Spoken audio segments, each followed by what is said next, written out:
Hey guys, it's Chip Dillard and joined with Matt Lovell. We're with thermalhunting.com and Warrior Tripods, and we solicited you guys on the Alabama Coyote Hunters page for some questions if you had about calling strategies. We'll cover safety and gear in another podcast, but I printed out a list of questions and I'm just going to go down the list and Matt's going to answer us, and I'll add what I've got to add. So Roger Francis asked, what time do you really like to hunt and or have the best success? And he's saying dark to midnight or midnight to 4 a.m. Like, what are your thoughts? Well, as far as times to hunt when you can have the best success, I wouldn't necessarily put it down to those two times. I couldn't rule out first light in the morning time as being a really successful time to hunt coyotes. I've had a lot of success at that time as well in some early morning tournaments I've been in. But you know, as far as how I hunt, I usually go in right at dark, and you know, I usually don't hunt more than a couple hours. I'll do a set, maybe two on the weekends, and that's a really good time to hunt. But as far as being out later, if you're willing to hunt all night, you're going to have success, because if they're not moving, you know, before midnight, if you're willing to stay out later, you probably will see some success. Yeah. You know, depending on what that moon's doing. So, but you know, I usually hunt from dark, you know, till about 9:30, 10, and then I go home. So yeah. The only thing I would add to that would be, you know, the weather is going to dictate some of your hunt times. So let's just say there's a front that's going to be moving in at like midnight. Well, you know, you better hunt from dark until that front comes through. Or if you've got a front that came through in the afternoon or in the early evening, you can hunt later and then go on into the morning if you've got time.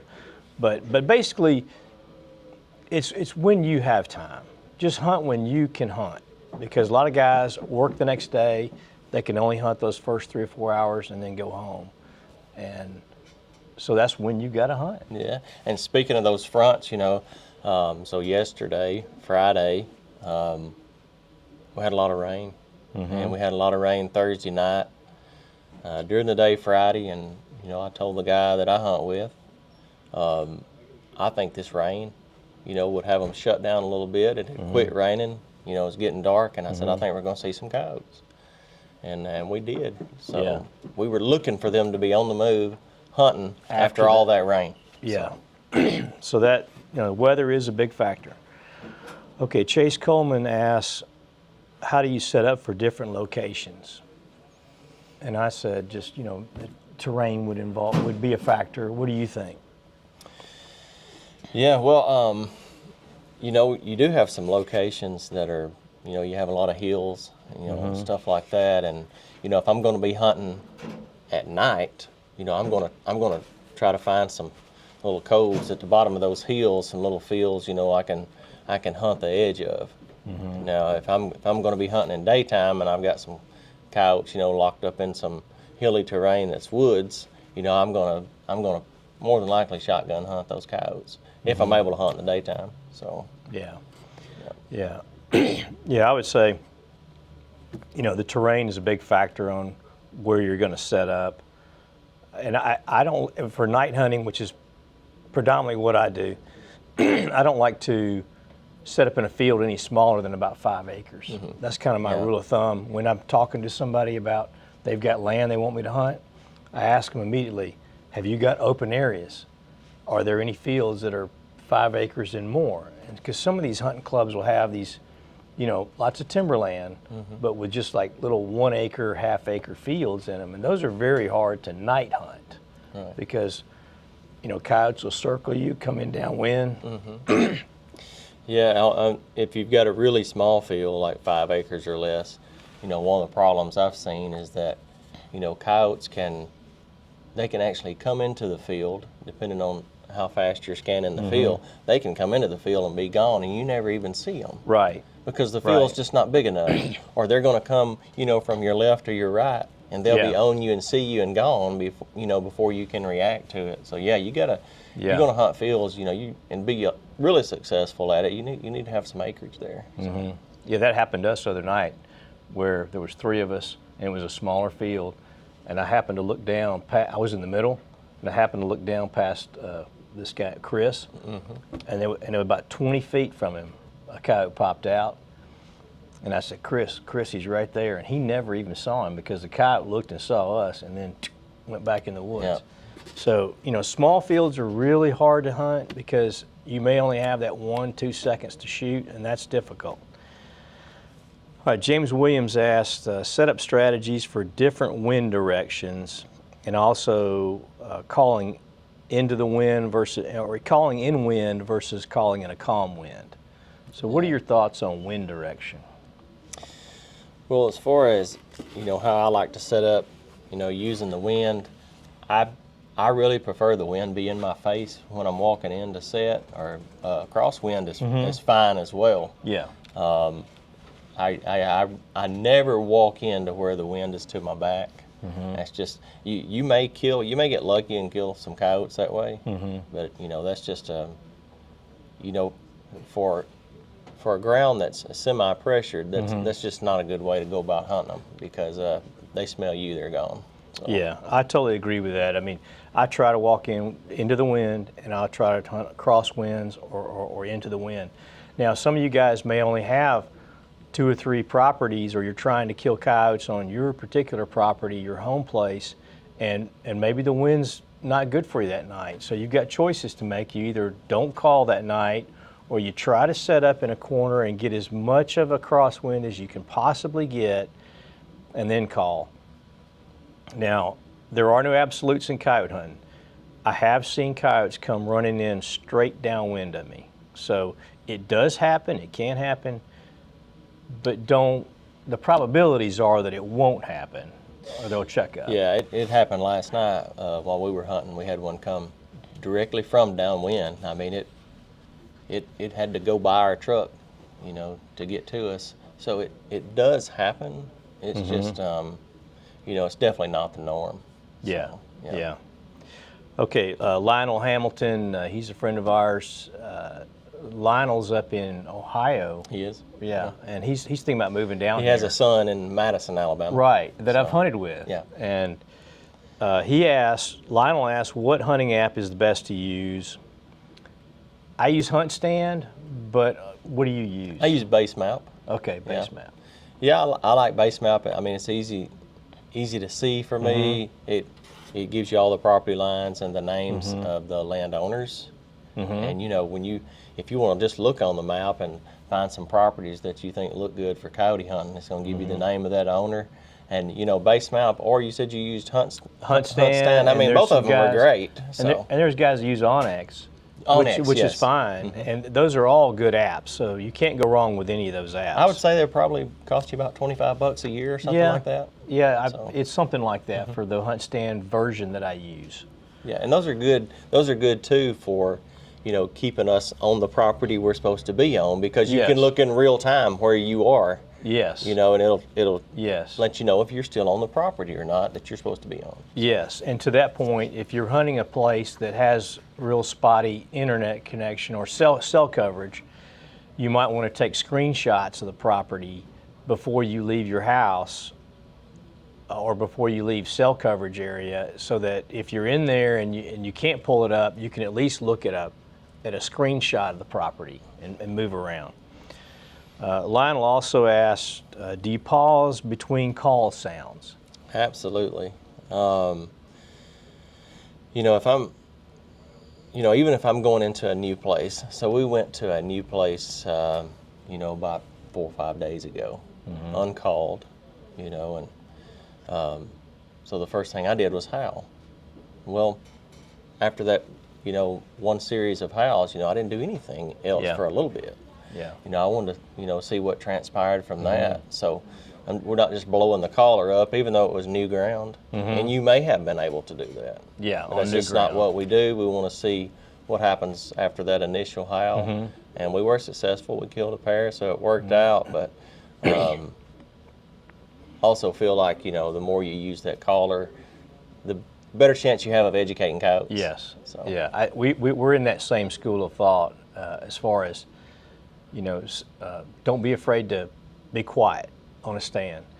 And I'll do the same thing Matt's doing. I'll throw out either a lone howl or a pair howl, and I'll let that run for one sequence, which is usually about 45 seconds maybe. Yeah, probably so. And then I'll go quiet, and I'll be quiet for at least 2, 3, 4 minutes, because if they're out there at 500 yards and they're coming, you got to give them time to get there.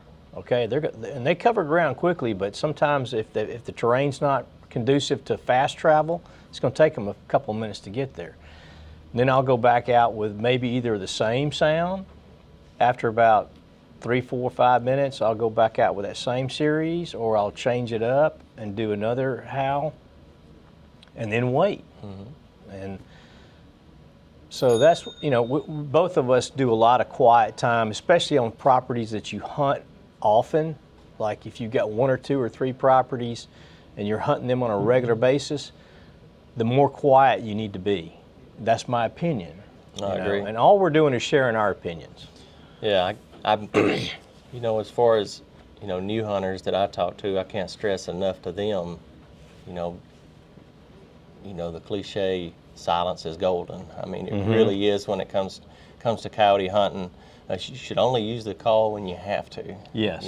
Yes. So, and we'll talk about that, sometime later on another one, when you're hunting properties, when you're hunting it consecutively, you're not just hunting it once a year, you want to hunt it several times a year. Really be careful about how you use that call, because it can educate coyotes really easy. So. Yes, exactly. Lionel's also asking, like, caller location from where you set up to shoot from, like straight out, left, to the right, how far out in yards that you go? Yeah, I usually do about 50 yards, but and it can be more depending on the wind direction. But as far as exactly where the collar is placed, I mean, that's going to have to do with wind direction as well. And terrain, like where you're trying to pull them into. Yeah. So I'm always thinking about, all right, where do I want the coyote to be when he gets up within that 150 yard or close range? Yeah. So, I'll typically put the call upwind in a crosswind. That's correct. And then that'll pull them in if they want to catch wind. That'll pull them in on the downwind side of the caller. You have to be aware of that. You put some scent out there when you walk that caller out there. So yeah, you don't want to go too far. You don't want to go too far, and you also got to be ready to shoot when they're coming in like that. Because I had a pair the other night that checked up as soon as they hit my wind, where I'd walked out there and put the caller, and they started leaving. And then I had to, howl stop them. And people do different, let's just talk about that for a second. You can howl stop them, you can bark stop them, there's a guy, Eldon Wellman in Nebraska, uses a whistle. Stephen Poole, he'll just whistle with his mouth. I like to kind of try to imitate very poorly of a coyote, just kind of doing a howl. Yeah. So I don't know what do you do? Yeah, I do that too. I try to imitate a coyote doing a howl. It's a poor imitation, I'll tell you that. But it works. Yeah. It works. It'll get them stopped usually. So. Yeah, it'll stop them, because your inclination, even as a person, is if you're walking out across a meadow and you hear a weird sound, your inclination is to stop and look. Yeah. So, all right. So Hunter White asks, how long and how loud to call. What are your thoughts on that, Matt? Well, it depends on what I'm going to open up with on the property. So if I'm gonna howl, if you guys, and of course a lot of you have, if you hear a coyote howl in person and it's close, it's very loud. So on my caller, if anybody uses the Fox Pro X24 or X2S, volume goes to 40. I'm usually going to howl on 30 or 32, unless I need to get further distance, more distance out of it than that. I used the X24 last night. I think the howl I did was on 32. Okay. So now if I'm doing prey distress, that's different. Last night we had a coyote come out and lay down in the field, and on the X24, I believe I had that on 18, mismet cottontail, and it got that coyote up and came straight to us. So yeah, there's definitely a difference, prey distress and howls. Yeah, I agree with Prey that. distress, probably 14 to 24 howls, anywhere from 28 all the way to 36. I don't ever go 40. Yeah, I don't ever do that either. And actually on howls, I may not get louder than 26. Just depends on if you've got some wind that you're trying to overcome. Depends on how big that ground is. You Yeah. know, last night we could see about a half mile all the way around us. Yeah. So you want to get that sound out there. And the wind plays a factor as far as how well they can hear your call. If there's, if you got 10-mile-an-hour winds, you got to crank that volume up a little bit. Let's see. The other thing I was going to mention that you reminded me of was, if you've got eyes on a coyote out in the field, Matt and I both, we never use vocals on a coyote that's out in the field that we're looking at. If we want to get him to come in, we're going to use a prey distress. We're going to use a softer sound like baby cottontail on the Fox Pro is a good one, or vole squeaks, and just increase that volume until it catches his attention. Yeah, and something I can say about that is, we know that all coyotes like to eat, but just like humans, some coyotes are timid. Yeah. Okay, and not all coyotes are going to come running in. If you're playing some kind of fight, if you see a coyote out in the field and you play some kind of fight sound or a howl, some coyotes are really timid and they don't want confrontation. They're not going to come to that. Yeah. But I do have the belief that all of them like to eat. Yeah, they've got to eat. I'm going to always try to finish coyotes with prey sounds. That's just what I do. So. Yeah, that's a good point. And I'll always finish stands with either a prey or a pup fight by the end of the stand. If I've, if I've got a hot male or something that I've howled and he's ready to fight, a lot of times I'll finish them with something like MFK submissive tap out. I've finished. Yeah. Seemed like hundreds of dogs with that sound. Yeah. It's not overly aggressive. Yeah. But it's a social sound. And that and prey distress, great sounds. Yeah, you put me on submissive When I tap say out. finish, you've got a dog in the field. Yes. And you're wanting to get them in range. So, yeah. That's right. And, we'll cover that next about seasonal calling, but during mating season, you might use some of those breeding sounds that Tory Cook's put together. Oh, yeah, absolutely. For MFK. I've bought some of those newest breeding sounds he's put out, and have killed on one of those for sure already. Yeah. But yeah, I'm excited about those because the sounds like submissive tap out. Yeah. And those kind of sounds. It's a great thing to have more like that. Yeah. You know, so we can have more selections on those type of sounds. Great finishing sounds. Yes. Don't sleep on those for sure. Yes, and to that point, there's I don't know 4, 5, or 6 different people out there putting sounds out, and it never hurts to add to your sound repertoire of you just having different sounds. I mean, if I've used den raid, which is a Tebby set, if I use den raid a lot at a particular property, I want to use something else, so I'll use one of Tory's sounds, on that property, and vice versa. I've mixed them up so that they're not hearing that same sound. Absolutely, and all the time. I even mix up callers. I'll use a certain call for a couple months, and then I'll switch and use a different call because we are going to hunt the same properties, 3 to 4 times in a year.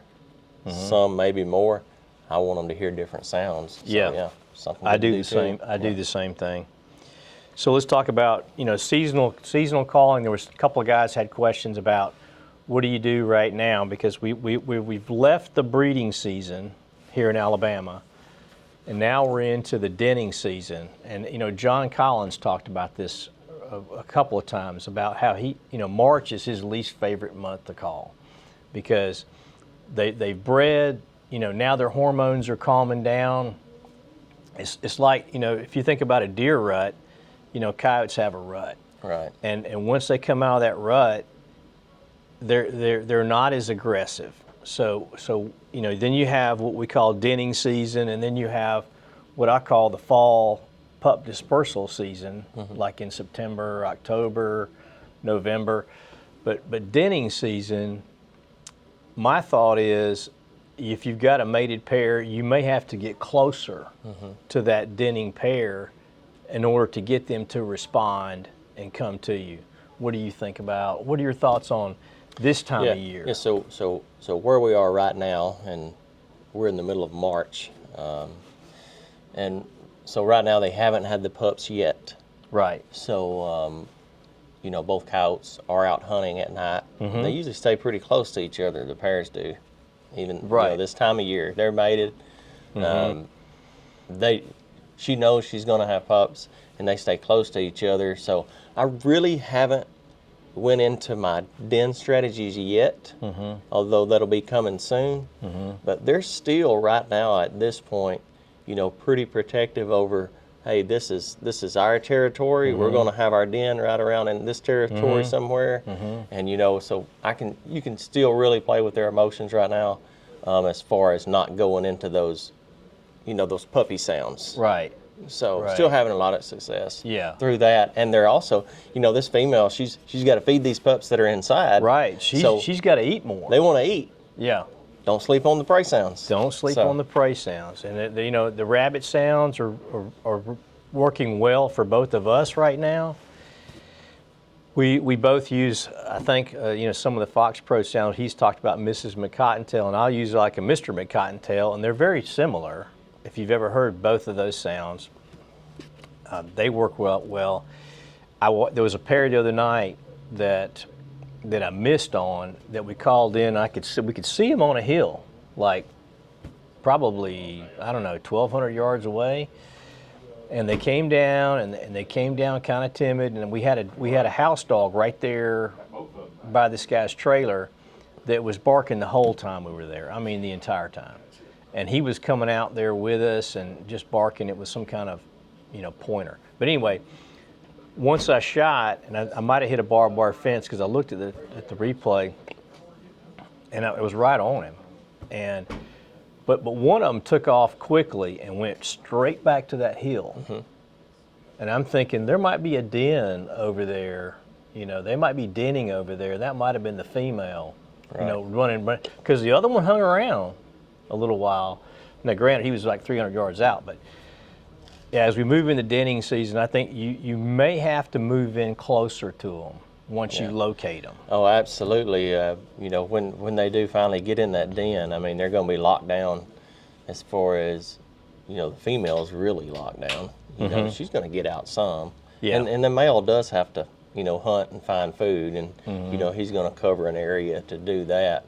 But you'll find them in about the same location every night. So especially the female, but the male, as far as where he's going to answer from, he's going to be in that general location. So. Yeah, I agree with that. Okay, Dustin Denny asks, when you're calling and a coyote or group talks back close, what would be your next call sequence to bring them out of the woods? Well, that's a good question. That all has to do with what has been done on this property in the past that you're hunting on. If you've educated them dogs, there may not be much you can do. Yeah. But if it's a new property, like what we hunted on the other night, so we had them howl back at us, and the male, really aggressive. You're gonna get your tail whipped if you don't get out of here. Yeah. So I knew I had him. Yeah. Unhunted. So, I howled back, let some silence happen. Okay. Yeah. And hey, this is a new property. Right. And we had 30 minutes pass here. Yeah. And all of a sudden, out of nowhere, that male hammers again right down below us, not far, probably. So he's moved 250 yards. They have moved. He's moved, but he's done it in a quiet way to get to you. He's came to a ditch 250 yards away, and he hammers. Like, you better get out of here. So flipped on submissive tap out, and he's dead within 40 seconds. Yeah. And so I know I've got an uneducated female still down there in the ditch. Yeah. She's not sure what's happened. Yeah. She's heard a suppressed gunshot. So I know I can probably finish her with some kind of fight, not super, super aggressive. Yeah. So I turned on girl fight. Here she comes. Yeah. Okay. But you got to kill those dogs, okay? Yeah, When those yeah. dogs, when you do dogs that way, you got to kill them, okay? Yeah. Because if they're you gonna don't be kill those educated. dogs and you want to turn on girl fight again, good luck. Yeah. You know, so you got to, when you got dogs coming in like that and you kill them that way, I mean, you get them in front of the gun that way, you got to shoot those dogs. You know, Yeah. So.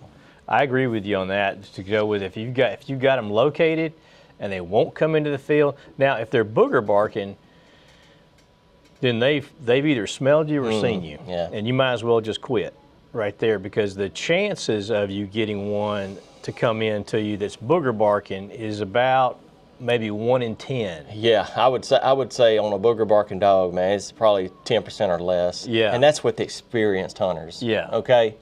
Inexperienced, it's probably not going to happen. So you might as well just shut it off and pack up and leave as quietly as you can, because if he's booger barking, chances are he's not going to come in.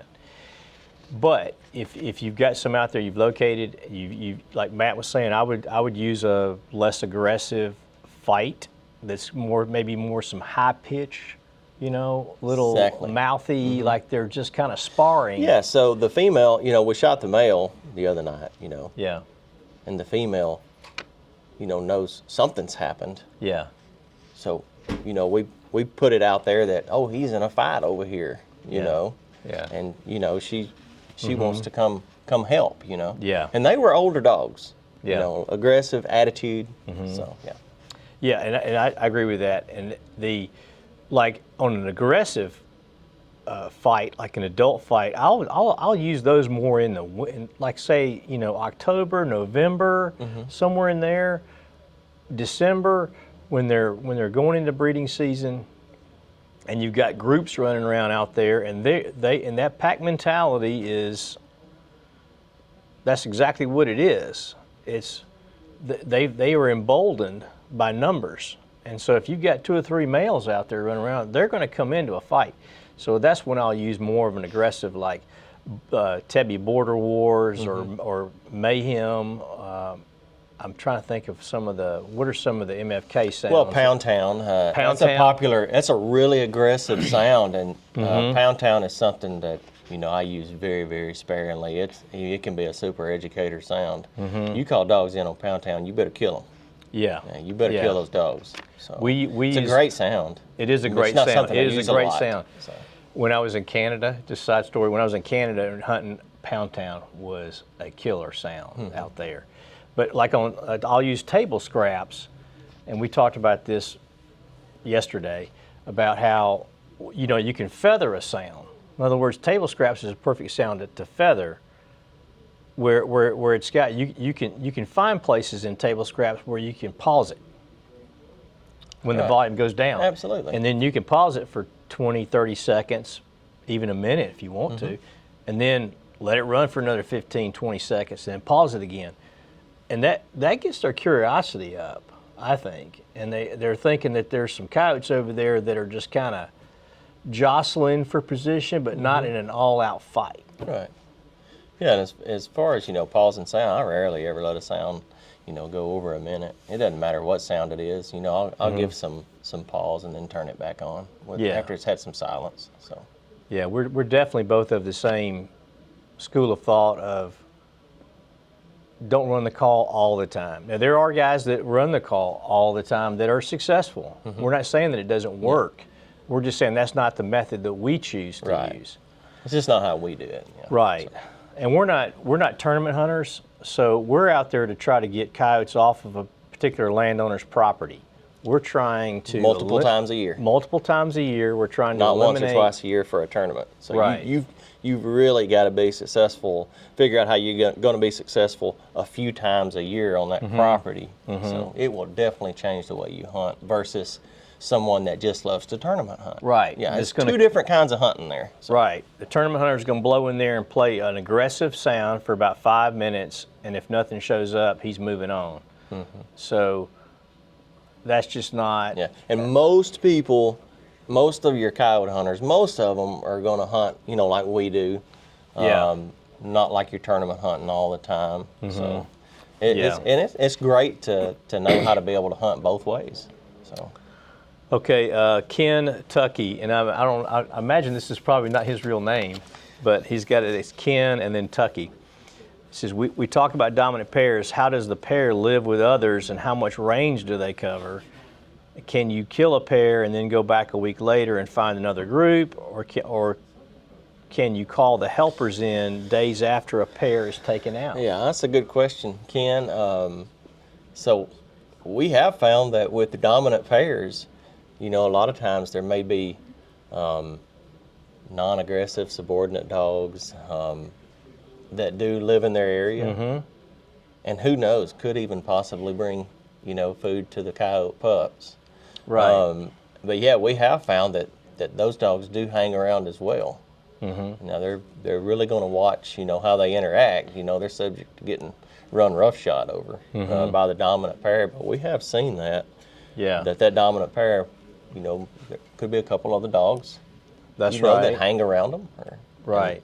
And as far as the range, I saw something on Facebook about, I want to say it was in Ohio or Indiana or Illinois, where they had put a tracker on a coyote, and it covered a lot of ground. I mean, I'm talking 20 miles. Yeah, and I'm assuming that would be an unpaired coyote. Yeah, I would assume that would be what we'd call a transient coyote. It's not doesn't have his own home range.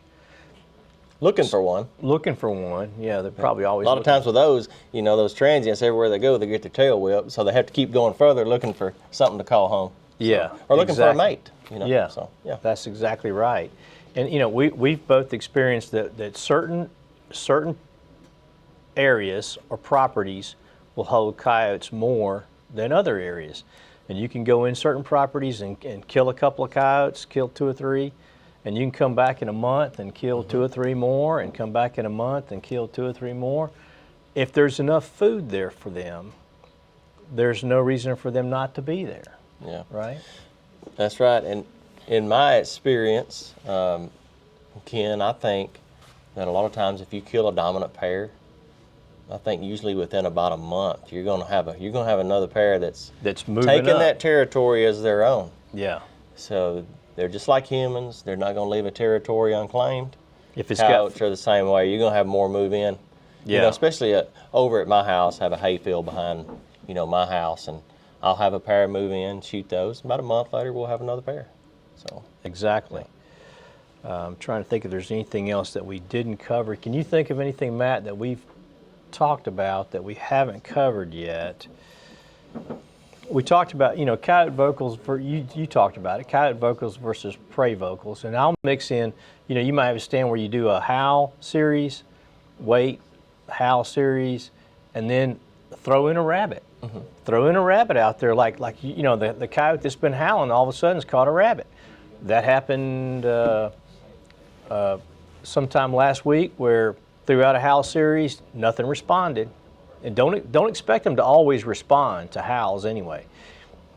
And then I wait a little while and I threw that rabbit out there. Man, here they came.